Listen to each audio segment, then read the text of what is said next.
Hey everybody, Massachusetts Prepper here, and today we're taking a look at the Apple Watch 3.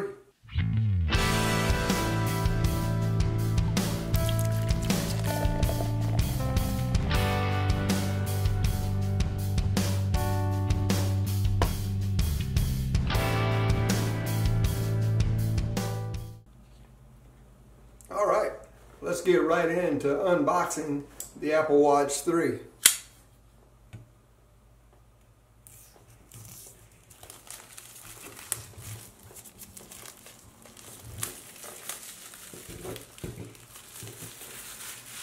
Now, as with all Apple products, I expect nothing but the best from the packaging. As we can see, this is the Apple Watch 3, and it is the 42 millimeter size. I did get the sports loop in dark olive.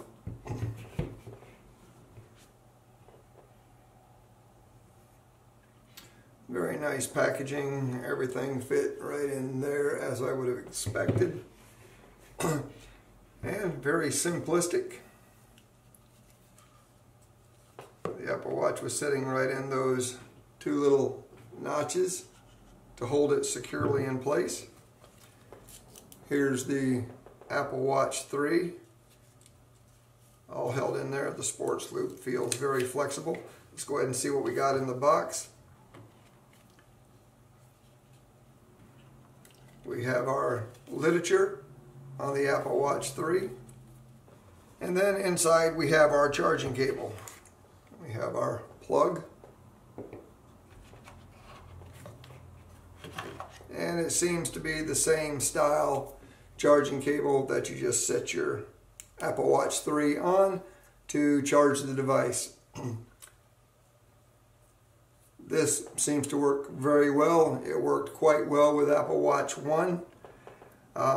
There was one problem that I had with the Apple Watch 1, but we'll discuss that later on. And that is everything that you get in the box. So the Apple Watch, the plug, and the charging cable, along with a small instruction manual. Let's put all this stuff away and get right into the meat and potatoes of the Apple Watch. Okay, so between the Apple Watch and the Apple Watch 3, like I said, they are virtually the same thickness. The Apple Watch 3 is just a hair thicker. I mean, it's minuscule at best. Now, I hope the Apple Watch 3 does not do what my Apple Watch 1 did. This is the Apple Watch Series 1, and as you can see, the face pulled right away. It must be dead now, but oh no, it is still working. It's just very hard to see. Okay, yeah, you can see the time there, hopefully. Well,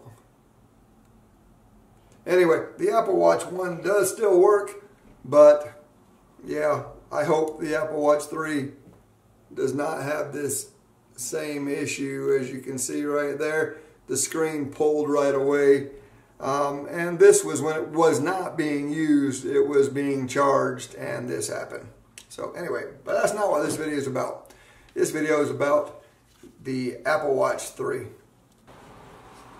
Okay, let's jump right in and talk a little bit about the Apple Watch 3. Now, this is just going to be a brief overview on some of the features and everything that comes with this new watch. One thing's for sure, when we look at the Apple Watch 3 and the Apple Watch 1, there is not a lot of difference. I mean, it's only like 1 millimeter thicker being the Apple Watch 3 over the Apple Watch 2. And a little bit of difference between the Apple Watch 1. Now, the great thing about the design staying the same is all of your bands and everything else from your Apple Watch 1 right straight down through to the Apple Watch 2 and 3 will all work on your Apple Watch 3. So you're not going to have to worry about being able to find bands and all that stuff out there for it. Now, it still separates the exact same way.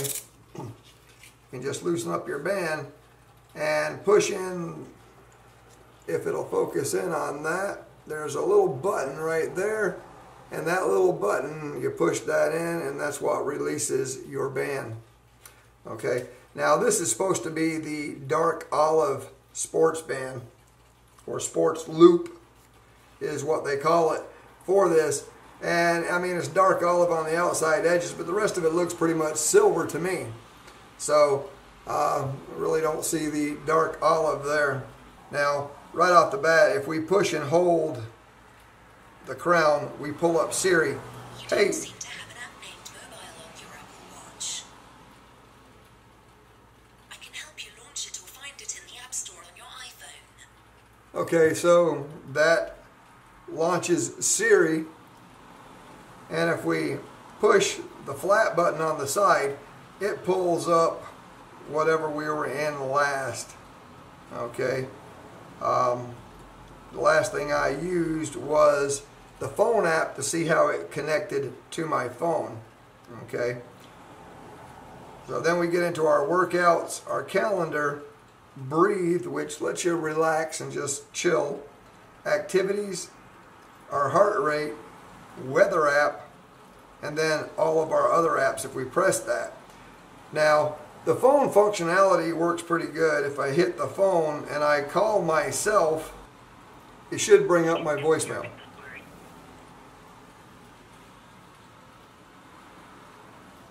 Please enter your password, or if you entered the wrong mailbox number, press star. Okay, hopefully the camera picked that up. When I call myself, it just calls my my voicemail. So you can come into all your contacts. Like right here is all my contacts, and you can choose any contact to call. I'm sure you can ask Siri to call someone for you, and that will probably work as well.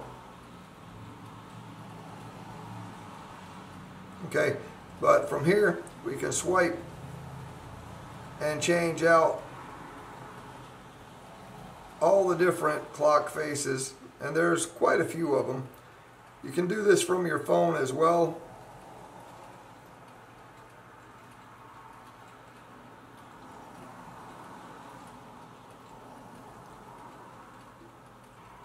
And if we hold this button down, we're going to come to the power settings, where we can power off the Apple Watch or use the SOS feature, which will call whatever emergency number you have set up for it to call. Mine is set up to call 911.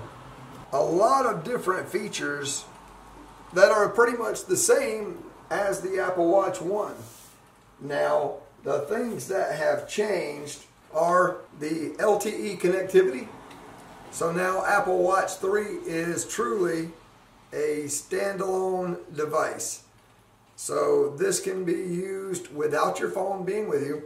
You want to go for a run? Fantastic. Start running, don't need your phone with you. You get a call, you can answer it. The Apple Watch has a speaker, okay, and everything built right into it. So you're going to be able to answer your phone call.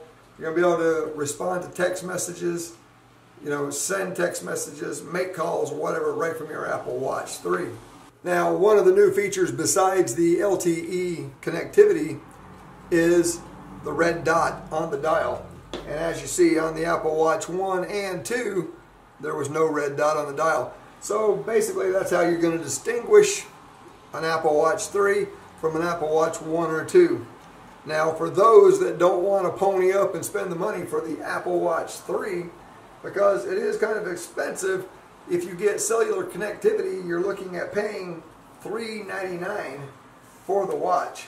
Okay, when we get into how much the Apple Watch 3 cost, we need to look at what the original Apple Watch cost when it first came out, the Series 1. And the original Apple Watch was running at $349 when it launched. The Apple Watch 2 was $369 when it launched. And now the Apple Watch 3 is running at $399. It's by far the most expensive Apple Watch. Now, the Apple Watch 2 is no longer being manufactured and sold by Apple.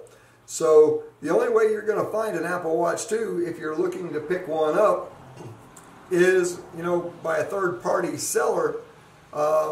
You may still find a few, but I'm sure they're going to be flying off the shelves. If you want the Apple Watch 3 with just the GPS features, that is starting at $329.